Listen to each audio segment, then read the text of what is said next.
Hola, ¿qué tal mi gente de YouTube? Sí, de nuevo he desaparecido, pero es que hoy te traigo un vídeo de los que a mí me apasiona hablar, que podría estar durante horas y horas y horas hablando y no me callo. Con 50 grados, una maleta sin deshacer y un ventilador a mi lado, comienzo el vídeo. Vivimos en un simulacro y emulando un poco la frase de Nietzsche de Dios ha muerto porque nosotros lo hemos matado, voy a decir la realidad ha muerto porque nosotros la hemos matado. ¿Esto qué quiere decir? Hoy en día es bastante complicado diferenciar la realidad de la propia fantasía que nosotros mismos hemos generado. ¿Cómo hemos generado esta fantasía y de qué estoy hablando? Estamos continuamente expuestos a estas imágenes que nos generan una visión del mundo y que modelan nuestra percepción de él. Las imágenes crean realidades. ¿Y qué pasa cuando hay tantas imágenes? La época en la que estamos viviendo se caracteriza porque hay más personas que crean contenido a las que lo consumen. Y las personas que consumen este contenido no tienen tiempo. Pues esto está un poco ligado pues, a la teoría de la sociedad del cansancio de Byung-Chul Han, que por ejemplo pues, habla de que estamos continuamente en una etapa de sobreproducción máxima, de velocidad extrema o incluso hasta de la modernidad líquida, como decía Bauman, de que el mundo se nos escurre por las manos. Pero es que os voy a citar una parte de este libro de Boris Groys que habla y dice: la relación tradicional entre productores y espectadores, tal como lo establecía la cultura de masas del siglo XX, se ha invertido. Mientras que antes un pequeño grupo de elegidos producía imágenes y textos para millones de lectores y espectadores, ahora millones de productores producen textos e imágenes para un espectador que no tiene tiempo o tiene muy poco tiempo para leer y ver. ¿Esto qué quiere decir? Que de algún modo todo este paradigma al que nos estamos encontrando de una sobreproducción de imágenes también tiene un poco de relación con el propio arte, y con ello se ve pues que en muchas obras, por ejemplo, pues ese tiempo no está ahí presente, ese tiempo de elaboración. Pero quitando un poco el arte, que no me quiero meter ahí, voy a hablar un poco cómo eso nos podría incluso hasta afectar en nuestra propia identidad, las imágenes. Hoy en día el paradigma cambia y nosotros mismos nos hemos vuelto nuestra propia obra de arte. Nos moldeamos a nosotros mismos y generamos una imagen externa que es consumida por los otros. Y como una persona que entra en un museo que contempla las obras de arte que están expuestas, pues hoy en día simplemente scrolleas viendo todos esos diseños humanos. Qué fotos subir, qué pie de página, qué edición, qué tal. Al final todo eso es modelar una imagen y generar una representación de ti mismo misma para que las demás personas lo consuman. Estamos continuamente expuestos a la mirada de las demás personas. Y ya no es solo eso, sino que por parte del consumidor ya no sabe si lo que está consumiendo es real o no. Pongo un ejemplo de un vídeo que me gustó mucho de la youtuber Ratolina, que hablaba que ella, bueno, pues se hizo una foto en la que salía, se veía ella guapa, estaba ella dando su 100%, ¿no?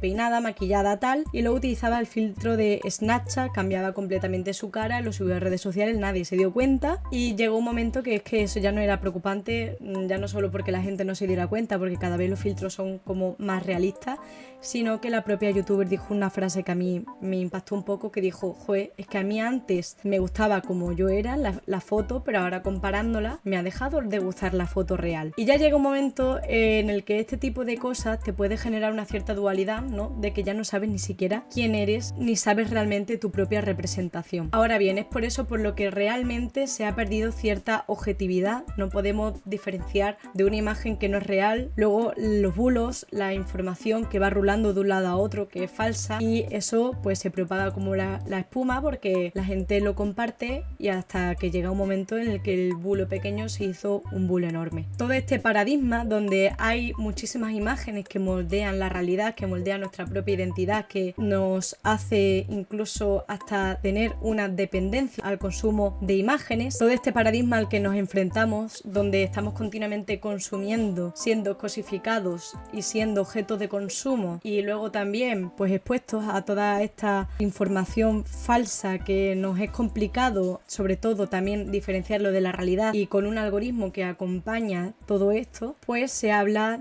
de la pérdida de la objetividad, donde hemos perdido completamente la noción de la realidad debido a esta creación masiva de imágenes. De aquí viene el concepto de hiperrealidad de Baudrillard, que se puede entender como la idea de que la sociedad a menudo se encuentra en una realidad paralela y distinta, formada por los medios de comunicación, la tecnología y la comercialización. Y ya no solo eso, sino que esta realidad puede incluso hasta percibirse como más real que la realidad misma. misma, de tal manera en la que la gente pues es muy difícil que pueda distinguir ambas. O sea que poniendo un ejemplo, puedo decir que yo proyecto mi propia sombra, yo soy el cuerpo, yo soy el objeto que proyecta una sombra, por lo tanto la sombra sería el cuerpo proyectado al que estamos expuestos, al que consumimos, y nosotros básicamente vivimos en un mundo lleno de sombras, que estamos continuamente consumiendo sombras, pero realmente no el objeto como tal. O sea que llega un momento que la propia sombra proyectada es más real que el objeto que la proyecta. Y ya no solo eso, sino que cuando estás consumiendo este contenido audiovisual te metes como una especie de bucle, una especie de espiral que te absorbe, y aquí llegamos pues a la teoría del cultivo, aunque esta teoría es como, me parece que de los años 90 o algo así, es de George Gardner, que habla un poco pues como que cuanto más tiempo pasas en los medios audiovisuales, más te crees que esa es la propia realidad. O sea que al final, si nos estamos dando cuenta, todos estos conceptos, todas estas teorías, pues se influyen unas con otras, y llega un momento en el que te metes en una especie de bucle donde consumes este contenido te influye en tu propia realidad, la realidad pues obviamente te influye en tu propia identidad, y habla pues podemos hablar también un poco de la teoría de la ventana de Johari, ¿no? Que al final pues están las 4 ventanas en las que tú representas, tú sabes quién eres, luego la otra donde la gente sabe más de ti, luego otra donde tú sabes pero no lo quieres compartir y demás, que tengo otro vídeo interesante de la ventana de Johari aplicado a tu obra artística. Y bueno, pues al final todo eso, si nos damos cuenta, todo esto está influenciado un poco, y también la manera en la que tenemos de consumir, y al final podemos sacar como conclusión que todas estas teorías fluyen, se complementan unas con las otras, y finalmente vemos que en esta sociedad donde está todo cada vez más rápido, el consumo es más rápido, el consumo que nos muestran son imágenes débiles, son fáciles, estas imágenes débiles que son sencillas de generar, llegan y llevan a la democratización, ¿no? Donde todo el mundo puede generarlas, y todo esto crea pues una masa, pero no una masa de consumo, sino más bien una masa de productores. Y bueno, ya con esto acabo el vídeo, que a mí me gusta mucho, pero es que creo que ya me está doliendo la cabeza un poco de hablar tanto. Así que nos vemos en el siguiente vídeo. Chaito.